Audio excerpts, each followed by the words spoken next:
এমন একটা যুগ আসবো, ওই যুগে কোনো বাবুর যদি জিজ্ঞেস করে তোমার দাদার নাম কি বা নানার নাম কি, কইবে আমার দাদার নাম শুভ, আমার দাদার নাম লিখন, দাদার নাম রাব্বি, দাদার নাম সানি, দাদার নাম রকি। আর যদি দাদির নাম জিগায় কব দাদির নাম নোভা, আমার দাদির নাম অর্নি। অর্নি বিলে কারো দাদির নাম, দাদির নাম হইব রিমি। তারও অনেক পরে আরেক জামানায় তখন দাদার নাম কইব সায়ান, আয়ান, মায়ান, আরহাম, রাজ। আর দাদিগোর নাম কইব আমার দাদির নাম সুহানা, আমার দাদির নাম সানায়া। মানে এই ডিবিলে দাদা দাদির নাম হইব, এগুলি ভাবা যায়? আমরা সবসময় চিন্তা করছি দাদা দাদির নাম মাথায় আইলেই দাদার নাম হইব যেমন আমাদের নেওয়াজ আলী ঢালি, নানার নাম হইব হরমুজ আলী মাতবর, দাদার নাম হইব আলী আকবর ব্যাপারী, চান মিয়া হালদার, জালালউদ্দিন চৌকিদার। আর ছোট ছোট নাম যদি দুইকা, জুলা। আমার দাদা শ্বশুরের ডাকনাম আবার ছিল টেনা মিয়া ফ্রম ব্রাহ্মণবাড়িয়া। আর দাদিগো নাম আই হায় সূর্যবান, নূরজাহান বেগম, মরণবালা। ছোটবেলা অনস মরে যেতে ছিল বাচ্চা আছে হিলেগা নাম থেকে দিছে মরণবালা, করিমন বানু, জহুরা জান নেসা।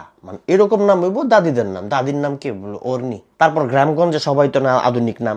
একামলে তো মনে করেন কি ওর খেতে তেন যদি টমেটো, বেগুন, আউক এগুলি চুরি হইতো, গাছের তেন যদি বড়ই আম চুরি হইতো, কি কইতো যে ওই লাল মিয়ার নাতি আউক গুলি চুরি করে লাইছে, দুইখার নাতি টমেটো গুলি সব লয়ে গেছে। মানে এরকম নাম। অথচ একটা জামানা আইব তখন ক্ষেতের তার নিচে চুরি মুড়ি এলে কেবো কে রে কেবো শুভর নাতি দেওস না। মানে কারো দাদার নাম শুভ হয় কেমনে? এটি কি আমি ভাবি না আপনারাও কেউ কেউ ভাবেন যে একামলে দাদা দাদির নাম বিলে এমন হয়? যাই হোক, আপনারা আপনাদের দাদা দাদি বা নানা নানির নাম আমার কমেন্ট বক্সে